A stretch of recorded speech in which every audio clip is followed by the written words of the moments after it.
Severe weather coverage. This is Fox 11 News Good Day Wisconsin. A deadly officer-involved shooting is now under investigation in Two Rivers. We'll be live with the latest. Things look good right now, but it will be much different in 24 hours when our next weather maker will be bringing snow. As Milwaukee says goodbye to two young girls who died in a crash, investigators are looking into another hit and run involving children. Good morning and thanks for joining us. Students at St. Norbert College are showing their support for the school's president. The president won't be returning when his contract expires, and students are demanding more information. Outagamie County could be facing a lawsuit over its newly approved budget for 2020. Find out why. This is the perfect time of year to get rice out. We want to make sure that it is cold hardened over the winter and also try to get it out as late as possible in the season. There's a new effort to plant wild rice in the waters at Green Bay, but crews are facing an unexpected challenge. Travel speeds along I-41 here in Brown County show 71 miles per hour in both directions. A full total traffic report is just minutes away.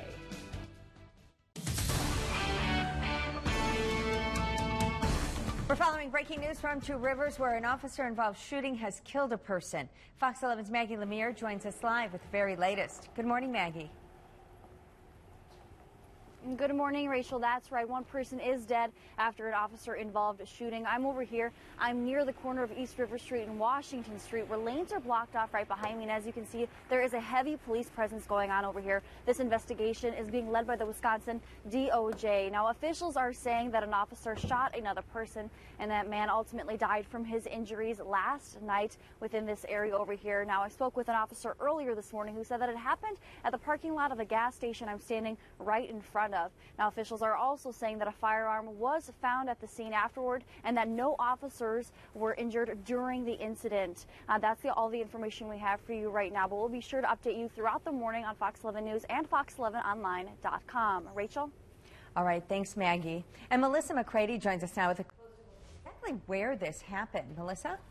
Yeah, the shooting happened along Washington Street. That's right here in Two Rivers. If we zoom in, you can see that this is a busy area of town, and it happened just north of the West Twin River. Washington Street is right now closed in both directions here from East River Street to 16th Street. Thanks, Melissa. And our next weather maker will be arriving tonight. It'll make tomorrow's commute slippery. And here's Pete with everything you need to know. You know, some areas up north already got some snow showers from Marinette all through Oconto County and just into the northern portion of Brown County. Those were snow showers. They are pretty much done. Now we're going to have a lot of sunshine, but it is chilly. 29 degrees at 10 o'clock this morning, 34 at 3, 27 at 7 o'clock. No weather maker yet, but here's our future track, and I'll show you when this starts to appear, and it will be overnight tonight. After 3, 4 o'clock in the morning, we'll start to see the snow. Green Bay, Appleton, Oshkosh. From Oshkosh and Fond du Lac and areas to the south, probably a little bit more snow. It is wrapping up by about noon tomorrow. So here's what to expect for our next weather maker. Snow develops after 3 o'clock. A slick morning commute for you. 1 to 2 inches of accumulation for most of the area, although there could be a little bit more to the south. Now, it's going to continue to be cold for the next 7 days. I'll tell you how cold it's going to be for the weekend and game day coming up in about 7 minutes. Rachel? Thanks, Pete. We're waiting for more information about a missing 15-year-old girl from Ripon. Officials say Cassandra Garza may be in danger. She was last seen Wednesday night at a bar in Holcomb, which is in Chippewa County. Police believe she's with Talon Ross, and the two could be going to North Dakota. Authorities say Ross has a warrant for felony sexual assault of a child under the age of 16. Officials say the two are in a gray Pontiac Bonneville with Wisconsin license plate ACM 1642. We called Ripon police this morning, but they couldn't say if Garza has been found. Milwaukee police are investigating another hit and run that left kids with serious injuries. The crash happened yesterday afternoon on the city's north side. Officials say two boys, ages 6 and 4, were crossing the street when they were hit by a car, and the driver took off. The boys suffered serious but not life-threatening injuries. Police are now urging drivers to be alert and to stop at accident scenes. Grief for this community and for the citizens that are out here having to traverse these streets and do so in some treacherous, sometimes, conditions. Police are looking for the driver, still looking for the driver. Officials say the vehicle was a maroon or red Honda, Civic, or Accord. And the latest crash happened more than a week after another hit and run in Milwaukee killed 2 young girls and injured a boy. Family and friends gathered yesterday to say goodbye to the girls who died. Fox's Angelica Sanchez has the story. Mourners gathered at Jerusalem Baptist Church for the funeral service of 4-year-old Amia G and 6-year-old Elisa G. They weren't able to grow up to be maybe a doctor or a teacher. Police say the girls were legally crossing the street on October 24th with their cousin, 10-year-old Dravius Rayford. The driver of a car near 22nd and Center ran through a red light, hit them, and then took off. This is the tragic aftermath of the crazy driving where 2 little angels lost their lives.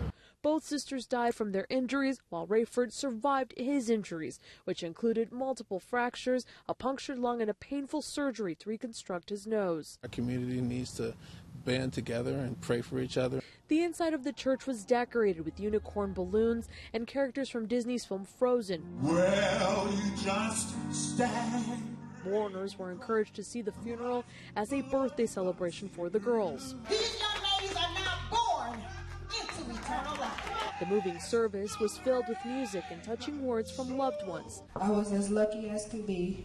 The world's best goddaughters belong to me. Now leaning on their faith through this senseless tragedy. The 19-year-old suspect is expected to appear in court on Friday. A Grand Chute motel had to be evacuated during a drug investigation. Police served a search warrant Sunday afternoon at the Budget Inn on South Westland Drive. During the search, officers found hazardous drug manufacturing items, so the motel was evacuated. It's not yet known how many arrests were made. St. Norbert College students will be protesting today. Some students say they're not happy with the way the school was handling the president's departure. Students want to know why President Brian Brees is leaving when his contract expires next year. They've started an online petition to show support for Brees. As Fox 11 previously reported, during Brees's presidency, a group of students and staff members raised concerns about the college's handling of sexual assault reports on campus. The school had an independent investigation look into whether claims were covered up. St. Norbert leaders said the investigation concluded the school has solid policies for dealing with sexual violence, but the investigator disputed that conclusion. Reverend Jay Foster, a key figure in the investigation, went on a year-long sabbatical this spring. Students say they want more transparency from school leaders. Lack of facts and information around President Brees's departure, whether or not Father Jay is coming back on campus, all of that is really frustrating and scary to us as students. The chair of the college's Board of Trustees released a statement about this situation. We bring you another view. The statement says, in part, the St. Norbert College Board of Trustees accepted President Brian Brees's decision to not renew his contract. This came after thoughtful consideration and deliberation, which was solely focused on future direction and vision for the college. It did not revolve around any other issue of the past. The board's already looking for into search firms to help find the school's next president. More transcripts are expected to be released today from depositions during the impeachment inquiry. And Fox's Lauren Blanchard has balanced coverage from Washington. Democrats opening a new public phase of the impeachment inquiry. The House Intelligence Committee releasing the first transcripts of closed-door depositions from key witnesses. Former Ukraine Ambassador Marie Yovanovitch testified she was warned by Ukrainian officials that Trump allies were targeting her in a smear campaign. She was recalled from her post by the president. This is someone who served the country with distinction for decades. It is someone who also is one of the first witnesses to this irregular back channel that the president established with Rudy Giuliani. Former State Department advisor Michael McKinley told investigators he resigned in part because he felt the State Department was being used for political purposes. The president's GOP allies deny President Trump held back military aid to pressure Ukraine to investigate his political rival, Joe Biden. We've seen the transcript. Everyone has been able to read that. That's the best evidence that nothing no quid pro quo. Monday, several Trump administration officials summoned to give depositions were no-shows. They understand what kind of rigged game this is. This will only further add to the body of evidence on a potential obstruction of Congress charge against the president. An attorney for the original whistleblower says his client is willing to answer written questions submitted by House Republicans. But Representative Jordan and others want the anonymous source to appear publicly before Congress. House Democrats say long-awaited public hearings may begin as soon as next week. In Washington, Lauren Blanchard, Fox News.